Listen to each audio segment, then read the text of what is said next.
ஆகாசவாணி.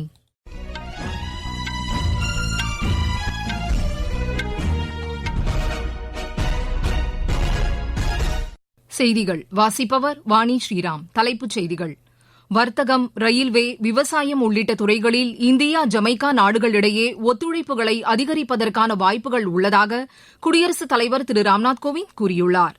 இந்தியாவில் தயாரிக்கப்படும் வெளிநாட்டு திரைப்படங்களுக்கு ஊக்கத்தொகை வழங்கும் திட்டத்தை தகவல் ஒலிபரப்புத்துறை அமைச்சர் திரு அனுராக் தாக்கூர் அறிவித்துள்ளார்.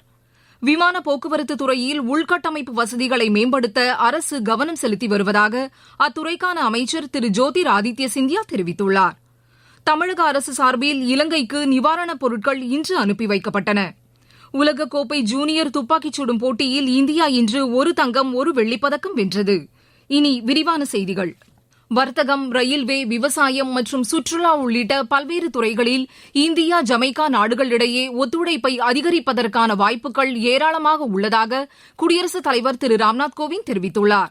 3 நாள் அரசுமுறை பயணமாக ஜமைக்கா சென்றுள்ள அவர் தமது பயணத்தின் கடைசி நாளான இன்று அந்நாட்டின் நாடாளுமன்ற கூட்டுக் கூட்டத்தில் உரையாற்றினார். ஜமைக்கா குறித்த இந்தியாவின் தொலைநோக்கு பார்வையின் முக்கிய அம்சங்கள் குறித்து அவர் விவாதித்ததாக எமது செய்தியாளர் தெரிவிக்கிறார். குடியரசுத் தலைவரின் ஜமைக்கா சுற்றுப்பயணம் ஆக்கப்பூர்வமாக இருந்தது என்றும் இரு நாடுகளுக்கு இடையேயான நட்புறவு மேலும் வலுப்பெறும் என்றும் அவர் கூறினார். தமது ஜமைக்கா பயணத்தை முடித்துக் கொண்ட பின் இன்றிரவு அவர் செயின்ட் வின்சென்ட் மற்றும் கிரெனடைன்ஸ் புறப்பட்டுச் செல்ல உள்ளதாக எமது செய்தியாளர் தெரிவிக்கிறார். இந்தியாவில் தயாரிக்கப்படும் வெளிநாட்டு திரைப்படங்களுக்கு ஊக்கத்தொகை வழங்கும் திட்டத்தை தகவல் ஒலிபரப்புத்துறை அமைச்சர் திரு அனுராக் தாக்கூர் அறிவித்துள்ளார். பாரிஸில் நடைபெறும் கேன் திரைப்பட திருவிழாவில் இந்திய அரங்கை அவர் இன்று தொடங்கி வைத்து பேசினார். இந்தியாவில் தயாரிக்கப்படும் வெளிநாட்டு திரைப்படங்களில் மனித சக்தியை அதிக அளவில் பயன்படுத்தும் நிறுவனங்களுக்கு கூடுதல் போனஸ் வழங்கப்படும் என்றும் அவர் அறிவித்தார். திரைப்பட தயாரிப்பில் உலகின் மையமாக இந்தியாவை உருவாக்கும் வகையில் தேவையான அனைத்து நடவடிக்கைகளும் மேற்கொள்ளப்படும் என்று அவர் கூறினார். இந்த ஆண்டு கோவாவில் நடைபெறவுள்ள சர்வதேச இந்திய திரைப்பட திருவிழாவில் பங்கேற்க வருமாறு அவர் அப்போது அழைப்பு விடுத்தார். அடுத்த 2-3 ஆண்டுகளில் விமான பயணிகளின் எண்ணிக்கையை 2 மடங்காக அதிகரிக்க இலக்கு நிர்ணயிக்கப்பட்டுள்ளதாக மத்திய சிவில் விமான போக்குவரத்துத்துறை அமைச்சர் திரு ஜோதிர் ஆதித்ய சிந்தியா தெரிவித்துள்ளார். அகில இந்திய வானொலியின் செய்திப் பிரிவுக்கு அவர் அளித்துள்ள பிரத்யேக பேட்டியில் விமான பயணிகளின் எண்ணிக்கையை 200 மில்லியன் என்ற இலக்கை அடையும் வகையில் 200 விமான நிலையங்களை அமைக்க மத்திய அரசு திட்டமிட்டுள்ளதாக தெரிவித்தார்.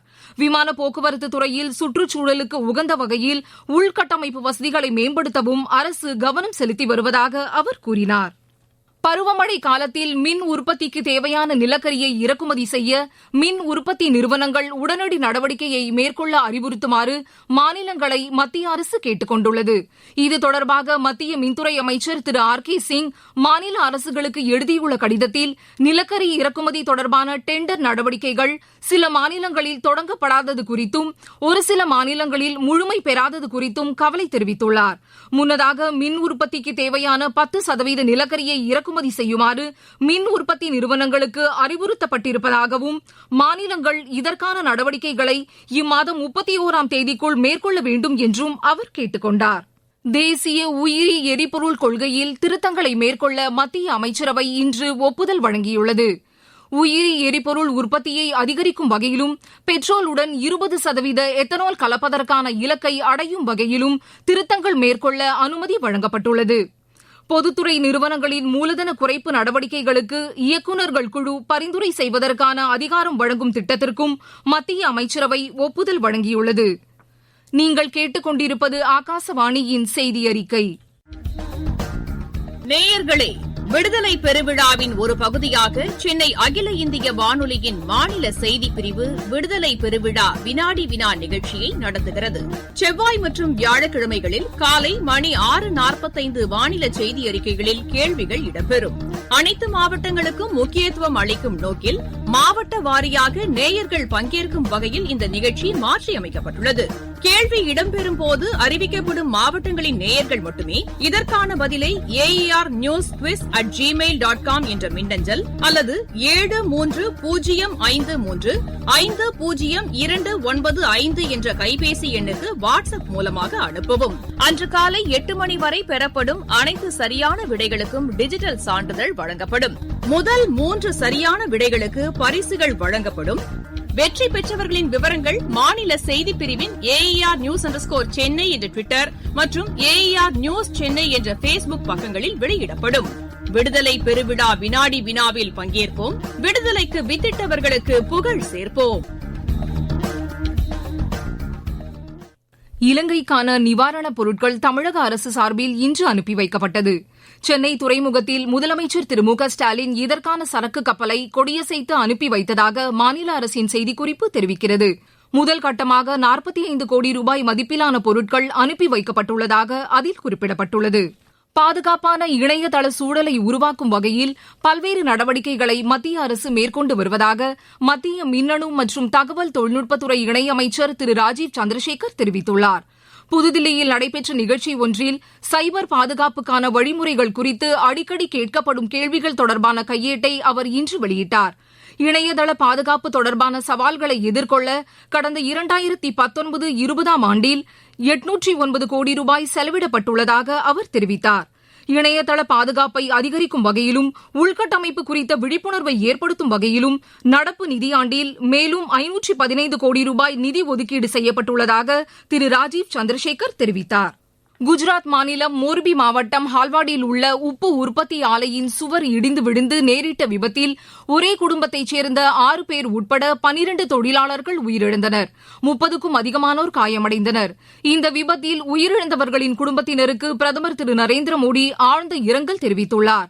உயிரிழந்தவர்களின் குடும்பத்திற்கு தலா 2 லட்சம் ரூபாயும் காயமடைந்தவர்களுக்கு தலா 50,000 ரூபாயும் நிதியுதவி வழங்கப்படும் என்றும் அவர் அறிவித்துள்ளார். மேகாலயாவில் மத்திய அரசின் உள்கட்டமைப்பு திட்டங்களின் செயல்பாடுகள் குறித்து மத்திய சட்ட மற்றும் நீதித்துறை இணையமைச்சர் திரு SP சிங் பாகல் இன்று ஆய்வு செய்தார். ஷில்லாங்கில் இன்று செய்தியாளர்களிடம் பேசிய அவர் உள்கட்டமைப்பு வசதிகளை மேம்படுத்த மத்திய அரசு 700 கோடி ரூபாய் நிதி ஒதுக்கீடு செய்துள்ளதாக கூறினார். திட்டங்கள் அனைத்தும் முறையாக செயல்படுத்தப்படுகிறதா என்பது குறித்தும் ஆய்வு செய்ததாக அவர் கூறினார். நடப்பாண்டில் நேரடி வரிகள் மூலம் 14,10,000 கோடி ரூபாய் வசூலாகியுள்ளதாக மத்திய அரசு கூறியுள்ளது.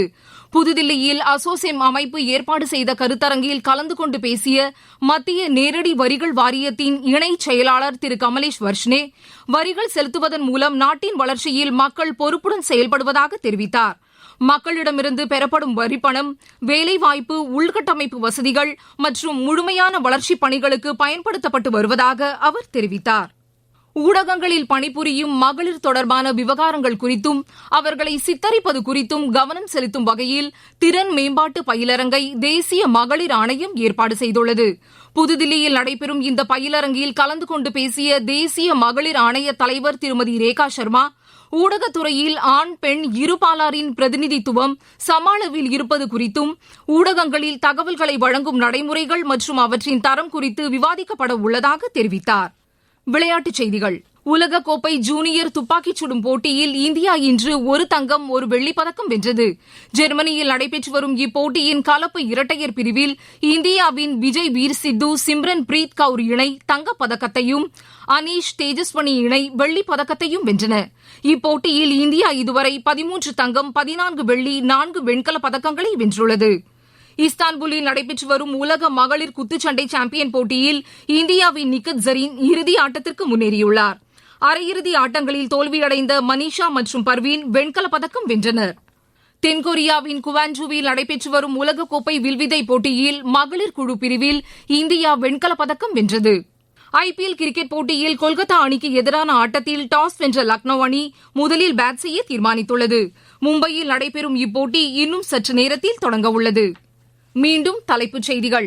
வர்த்தகம், ரயில்வே, விவசாயம் உள்ளிட்ட துறைகளில் இந்தியா ஜமைக்கா நாடுகளிடையே ஒத்துழைப்புகளை அதிகரிப்பதற்கான வாய்ப்புகள் உள்ளதாக குடியரசுத் தலைவர் திரு ராம்நாத் கோவிந்த் கூறியுள்ளார். இந்தியாவில் தயாரிக்கப்படும் வெளிநாட்டு திரைப்படங்களுக்கு ஊக்கத்தொகை வழங்கும் திட்டத்தை தகவல் ஒலிபரப்புத்துறை அமைச்சர் திரு அனுராக் தாக்கூர் அறிவித்துள்ளார். விமான போக்குவரத்து துறையில் உள்கட்டமைப்பு வசதிகளை மேம்படுத்த அரசு கவனம் செலுத்தி வருவதாக அத்துறைக்கான அமைச்சர் திரு ஜோதிர் ஆதித்ய சிந்தியா தெரிவித்துள்ளார். தமிழக அரசு சார்பில் இலங்கைக்கு நிவாரணப் பொருட்கள் இன்று அனுப்பி வைக்கப்பட்டன. உலகக்கோப்பை ஜூனியர் துப்பாக்கிச் சுடும் போட்டியில் இந்தியா இன்று 1 தங்கம் 1 வெள்ளிப் பதக்கம் வென்றது. இத்துடன் இந்த செய்தியறிக்கை நிறைவு பெற்றது.